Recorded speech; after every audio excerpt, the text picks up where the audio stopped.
Hello guys, welcome back. For those who are new here, my name is Lona and I'm a wine connoisseur, and for those who are coming back, welcome. So as you can see today we have a new guest. Hi guys. Say hi.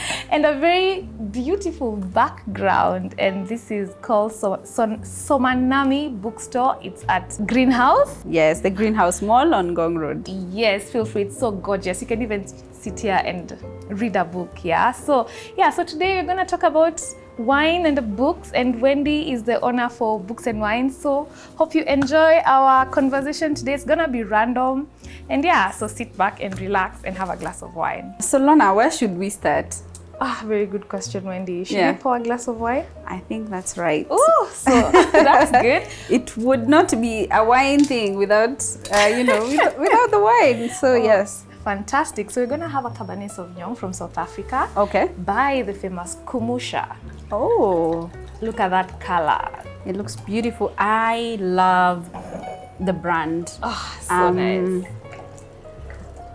I think I follow the Tinashe Nyamudoka, yes, I believe. Nyamudoka, the Zimbabwean. Yes, the Zimbabwean. Yeah. So thank you for the wine. But I'm curious to know how you got into wine. Like, what's your earliest wine memories? How did you end up here? Sip with Lonzi. Oh, wow, that's actually a very funny question, or rather interesting. Mm-hmm. Okay. All I can remember, I was over 18. Yes. That had to be said. No underage drinking, yes. Yes, and I started with sweet wines. Okay. And that's the funny part. And how the earliest memory I had about wine was when I was watching this show called Scandal. You know about it. Olivia Pope and her big glass. Olivia Pope, that's right. Yeah. And I've been admiring Olivia Pope for so long.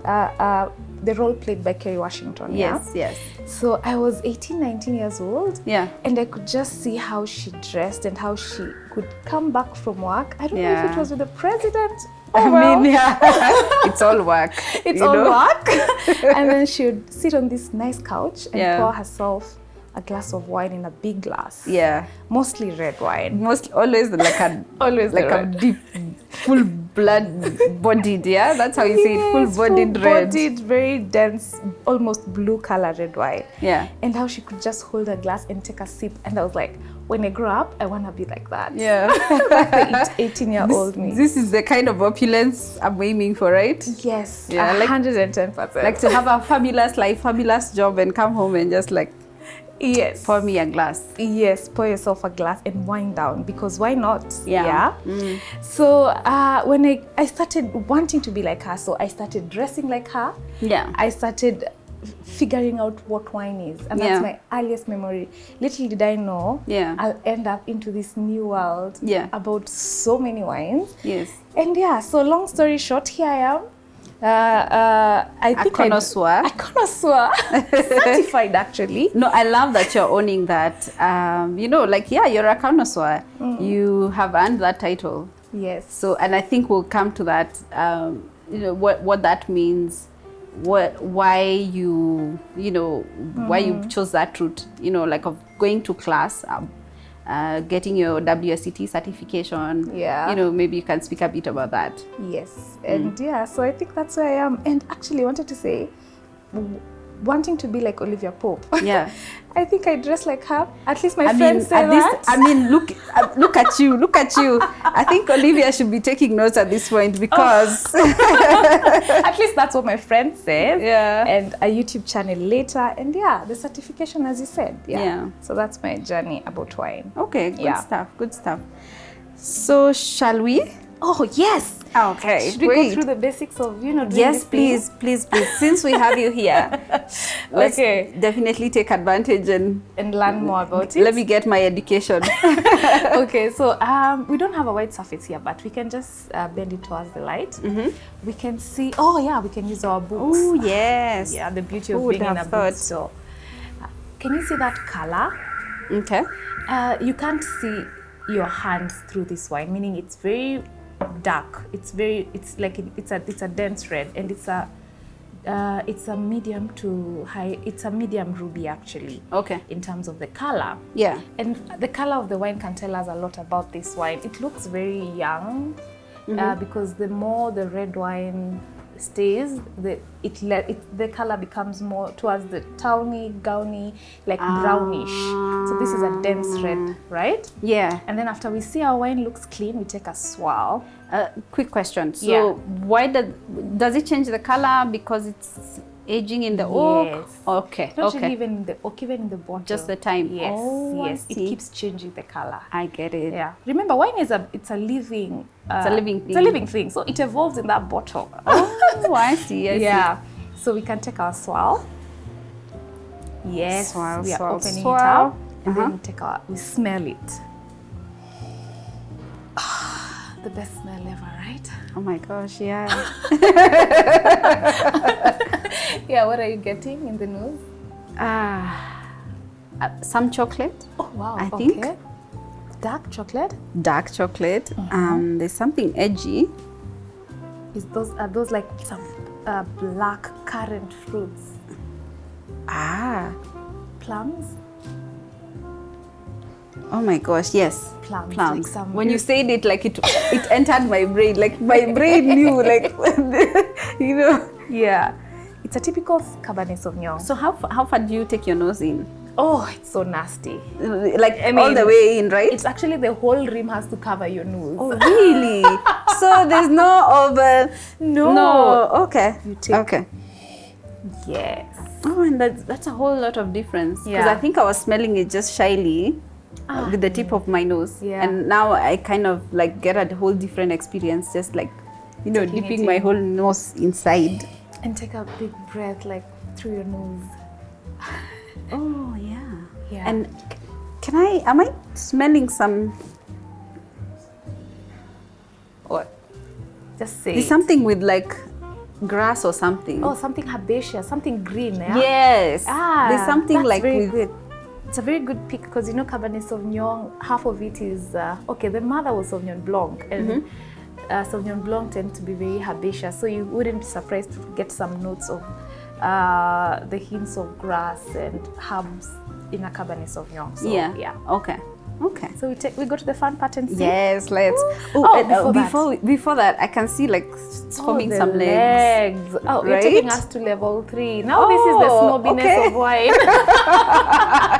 I thought that was the whole point of swirling so that you can watch it drip down and be like, You know, the goal is actually, to be honest, yeah. Listeners and viewers, they just want to understand the basic of good wine. Okay. So I notice when now you get complex, they kind of lose you. And they're like, I just want to drink the wine. Can I just drink it? Yeah. Yeah, but the legs could tell you a lot about the alcohol level, and that is getting complex. That begins to get complex. So that is another episode, right? Oh, yeah. Okay, fine. Before that, can we just cheers? Yes. Cheers.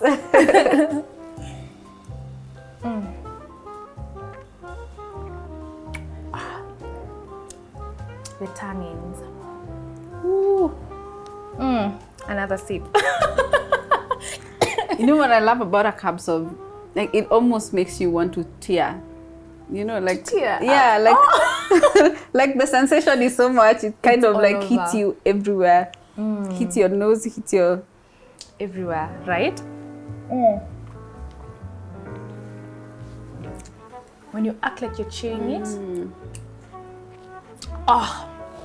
it's like you're opening it up in your mouth. If you act like you're chewing it, you feel the tannins, the acidity, you're immediately salivating.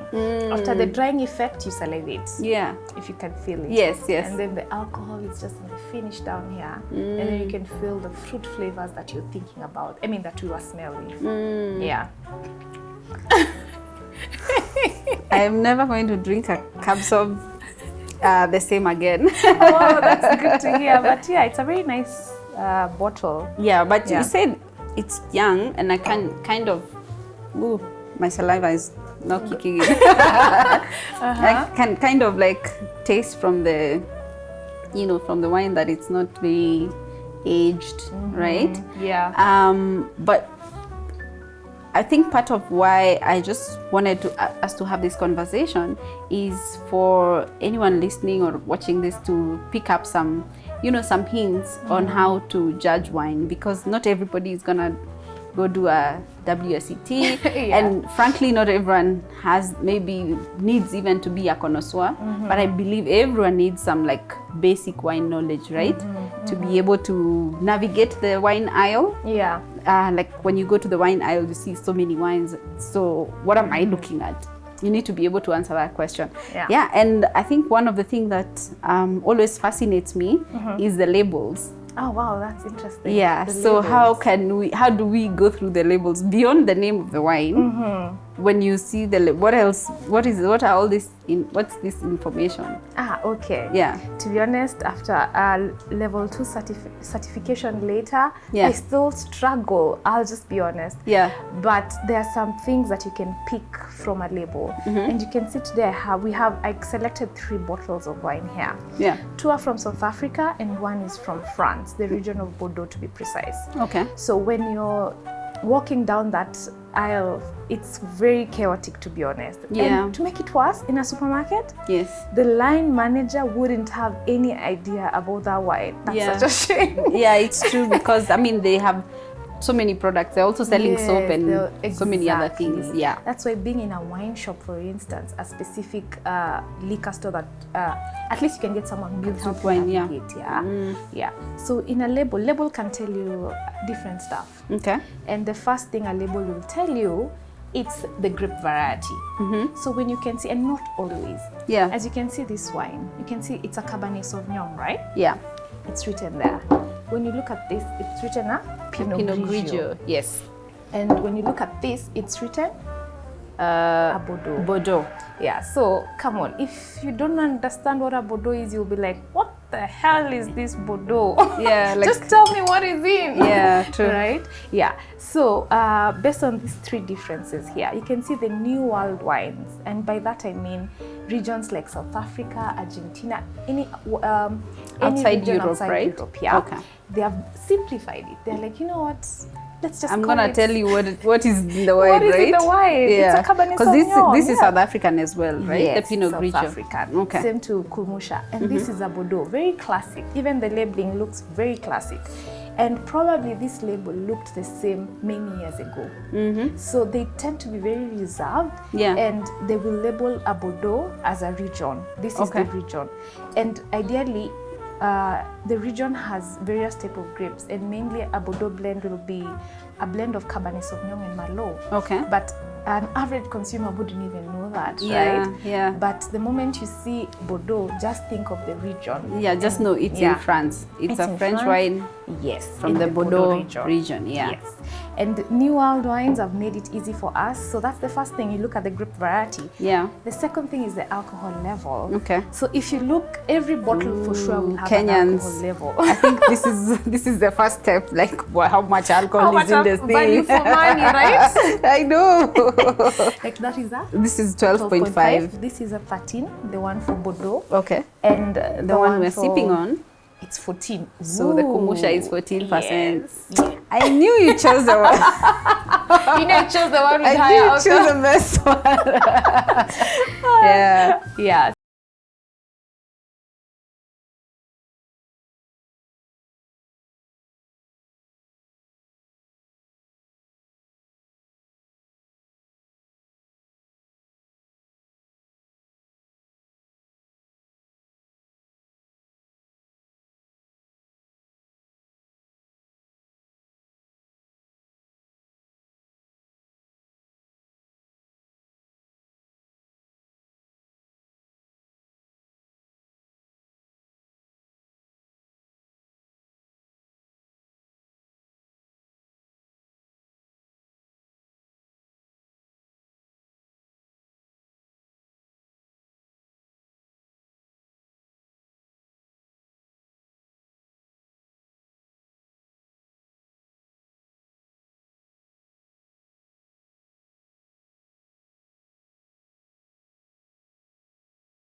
if I get a bottle and it says Bordeaux and I don't know what Bordeaux means and I scan it and it will give me that information. Yes. Okay.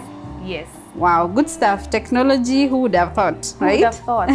Exact more, yeah. Yeah, and I think because the other thing that I always want to find out, or people ask me from time to time is, like, does the price of the wine, does it mean like if I buy a very expensive bottle, does it translate that I'm buying a good wine? Ah, okay, very good question actually. Yeah. When it comes to wine and the price, first and foremost, I think every winemaker is trying to make a beautiful wine for the consumers to drink. Yeah. And a very expensive bottle would be expensive for various reasons, mainly through the making process. For instance, if the bottle is a bit big, like this one, you can tell. Yeah. You can tell it's a bit big and heavy. There's a cork, the labeling, the attention to detail. There's a pant here. Yeah. It's not like massive, but there's a pant. And it's a Bordeaux. Yeah. Bordeaux is a region that's known for very expensive wines in the world. Okay. So it would, based on the wine making process, the aging, like they're probably aged it in oak barrels versus someone who has just put it in oak barrels for 3 months. Yeah. And someone who Or has put it or steel tanks. Yeah. Yeah. So you see, the cost of production already there's a difference in it. I see. Yeah. Okay. So it can determine an affordable wine. Let's not say cheap. Affordable. Affordable, yes. Affordable wine versus expensive wine. Yeah.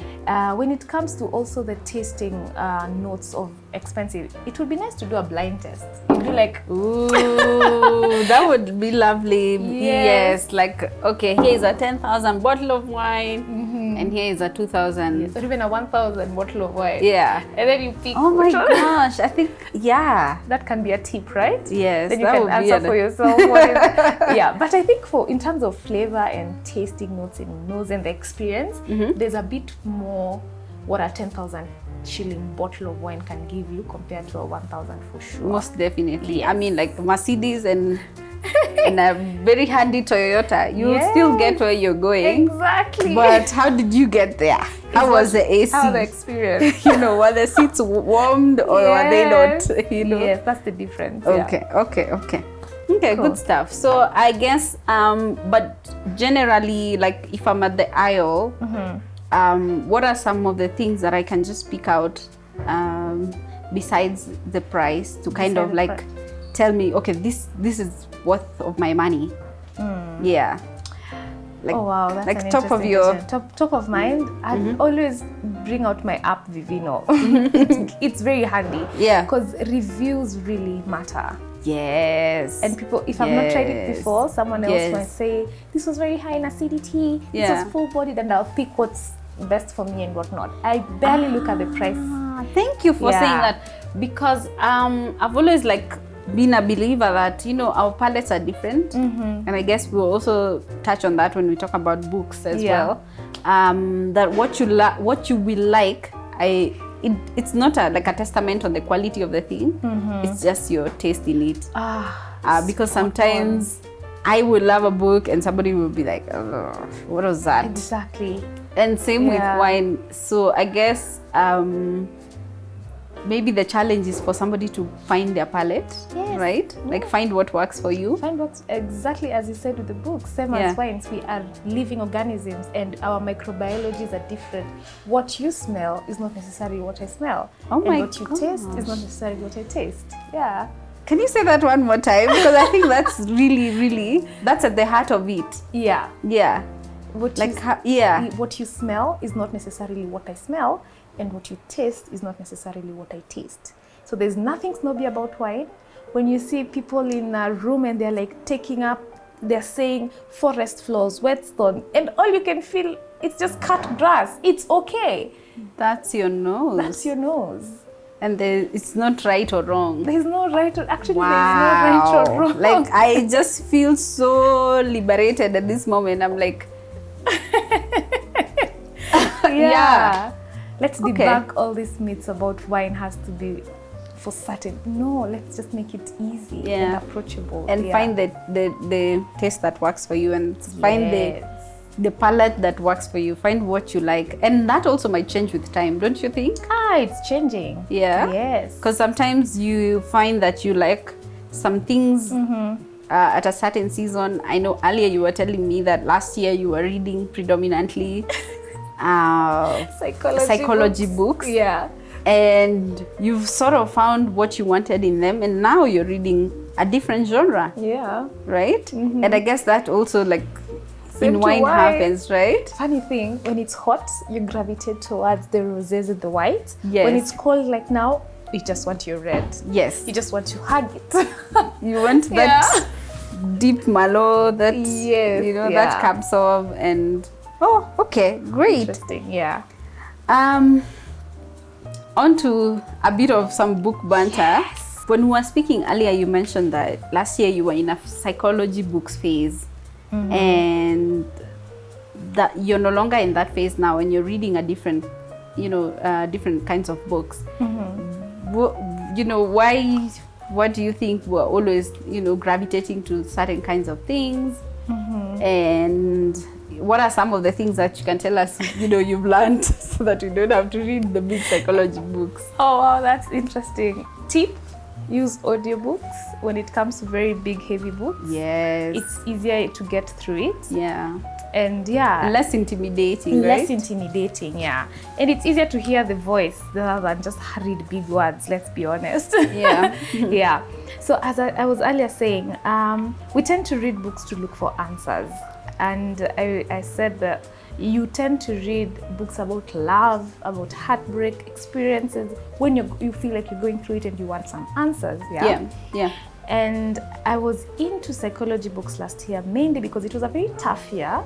Personally, for me, it was. Yeah. And you tend to try seek wisdom from the older guys. Yeah. Like Paulo Coelho here, Jordan Peterson. Yeah. They have gone through some things in life and they can be able to offer some advice or two on the tips about going through.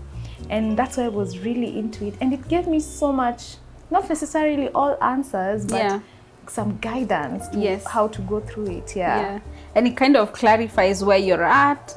And then at the very minimum, it kind of offers some sense of community, right? Yes. Because if you know that I'm alone. not the only one. You're not alone. I'm not the only one. Yes. And if this person made it through, Yeah. then perhaps I'll also make it through. Yeah. So again, maybe for my case this year, I found myself like gravitating a lot towards finance books.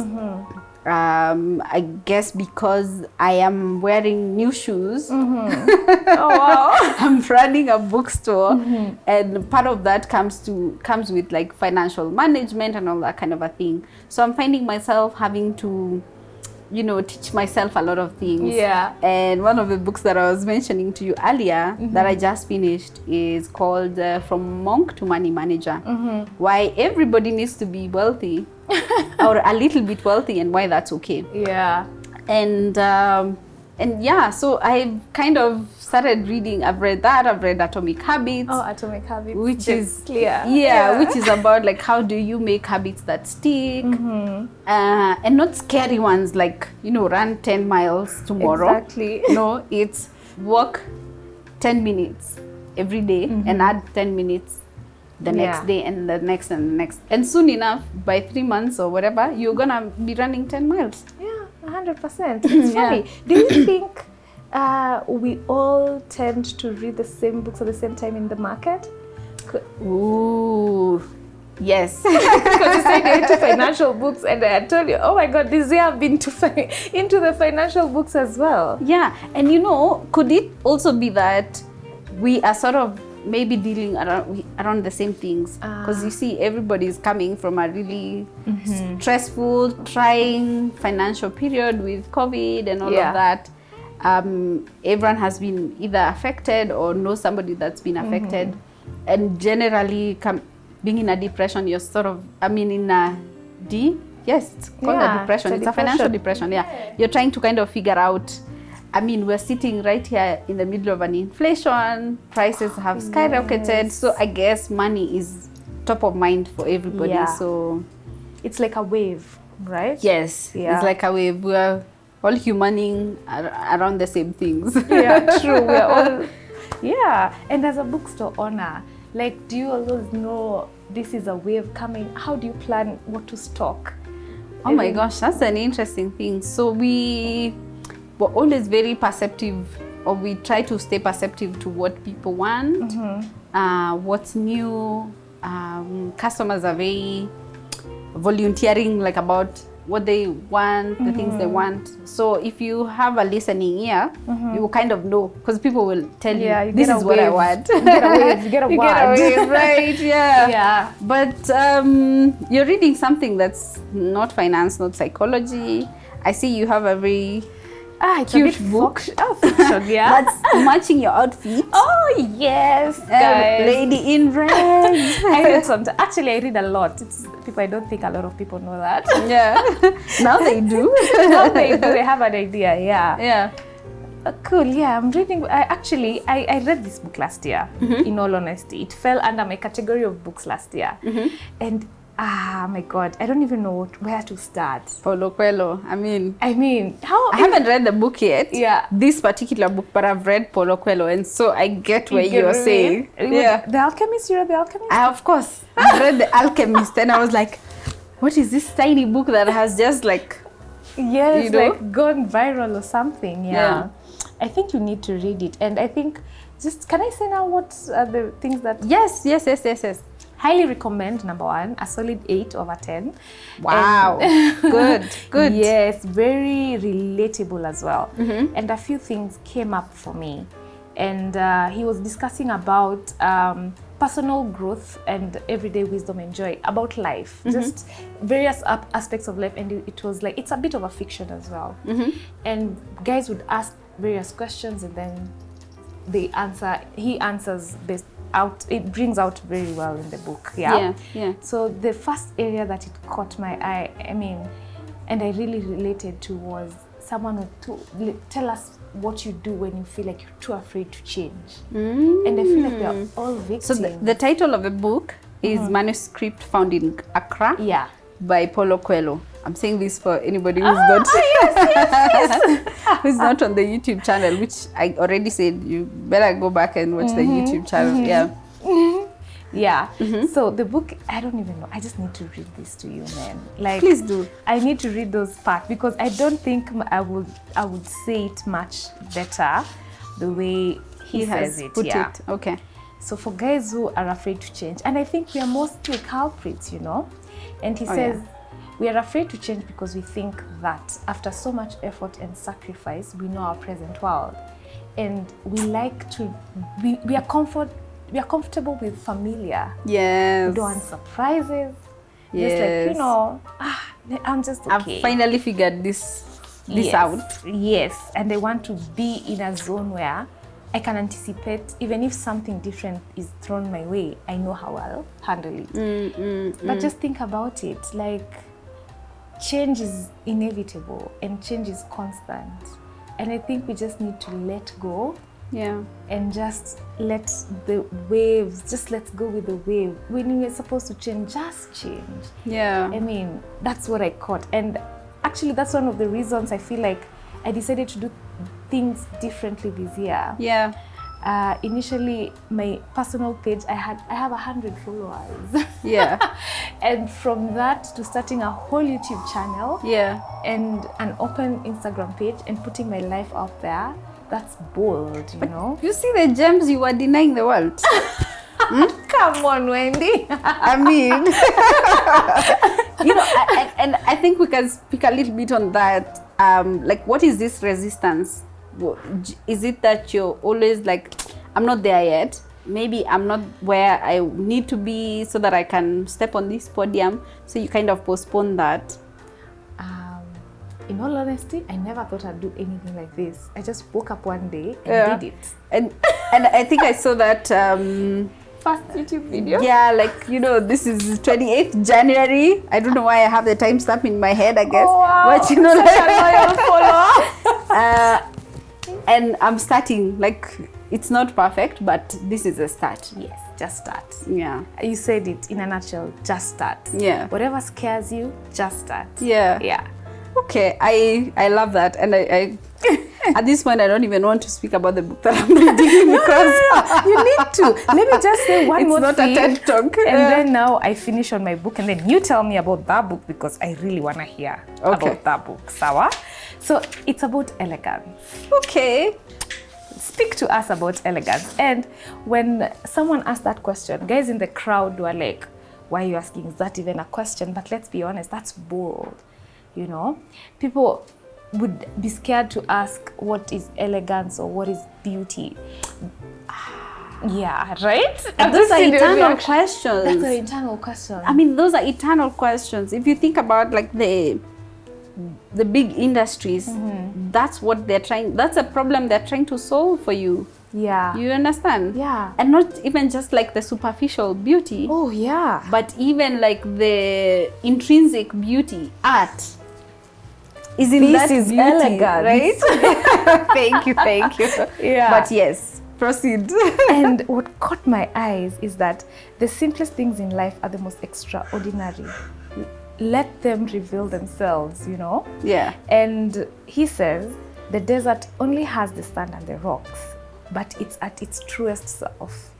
And it's gorgeous, it's elegant. No. Then another thing he says, it's the sea. It's just like a flat blue bed. Yeah, it's just water. Just water, but it's elegant. Yeah. Same to the snow, it's only white. Yeah. When a gazelle runs away from a lion, it just runs elegantly. I mean, you get what I mean? I know, oh my gosh. Yes, and that's what he says. Elegance, it's very simple. It's the simple the essence things. of the thing. Yes, and he goes ahead and says, arrogance complicates words because it believes that intelligent is only for the chosen few, right? But elegance transforms complex thoughts into something everyone can understand, like wine. You know, I was about to say, I can see that with Sip with Lonzi. Oh, thank you. You know, like here is this big monolith, this scary thing that's the world of wine. But you break it down in such simple, easy to bite kind of things. Like it brings it home and you get it. Thank you. So thank you for doing that. Thank you too. And yeah, I recommend this. That's all I want to talk about. You better read this book and everyone else. I am convinced. Yes. I am definitely convinced. But currently I'm reading a book that has me introspecting. So it's called Every Family Has a Story by Julia Samuels. And oh wow, that's deep. Yeah, so the author, actually, yeah, it is. So families matter and every family has a story. A history of connection as well as wounds and hurt. A story of love and loss, joy and pain. And they go on to say, why do some families thrive in adversity while others fragment? How can families weather difficult transitions together? And what small changes can really impact our relationships. And so the author is a therapist and so has a center stage, like they have access to all these human experiences. And so they thought, why don't I put together a book with a couple of portraits of families navigating difficult things. Yeah. Because like you said, change is gonna come. Yeah. And we all come from family. And whether you love yours or you don't, it's still a big part of who you are, and it influences how you are, you know, how you navigate the world, what kind of relationships that you form. So I think at the heart of it, it's the kind of book that everybody can read and either find themselves or have some empathy, some compassion, or even find, you know, hope or some tips that you can implement in your own family, right?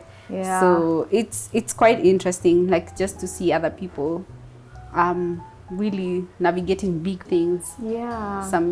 But I guess at the heart of it, it just illustrates that no family is perfect. Oh, thank you for saying that. Actually, no. We just tend to be, there's this... Especially the ones that look perfect. No family is perfect. No family is perfect, guys. Because no human is perfect. No human, exactly. Yeah. And you've just said that, and I've remembered I was recently in a friend's traditional wedding, and the house, it had this sign written. Yeah. From the outside, we are this perfect, nice family. Yeah.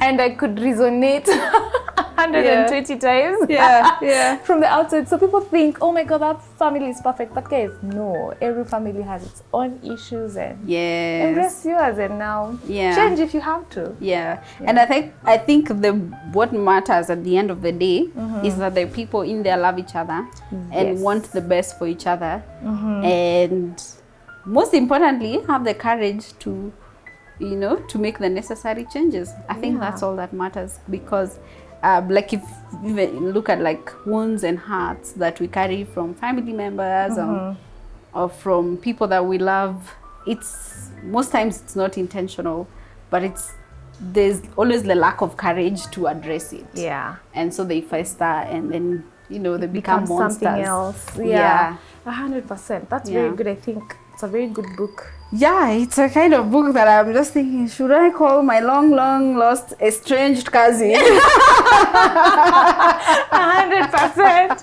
And figure out and make it, because life is short. I know, life is short. Yeah. Life is definitely short. At the same time, life is long. That's hilarious. Yeah. An oxymoron for sure. Yeah. And I think it's interesting how like the books meet us maybe somewhere where we need to be, or they bring to you what you need at the time. And so are you willing to receive it? Exactly. Yeah. True. So not to self. Not to self. Yeah. No, I'm saying not to myself. I'm just preaching to myself at this point. Okay. Right. That's true. Yeah. All right, guys, that's it for today, and I hope you've enjoyed it. And Wendy, probably can tell the viewers where to find you.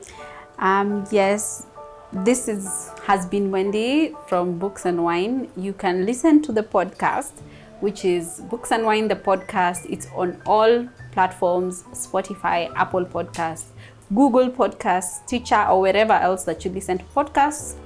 And we do some wine events from time to time. So definitely follow us on Instagram to stay updated on what we're doing at Books and Wine KE. Yeah, thank you. It's been a pleasure to have you, and I hope you guys have enjoyed her as much as I have. I definitely have learned a lot, and thank you so much for having me. Yeah, it's a pleasure. So that's it for today, guys. Hope you like this video. Don't forget to like, share, and subscribe. Till the next one. Cheers. Cheers. Bye.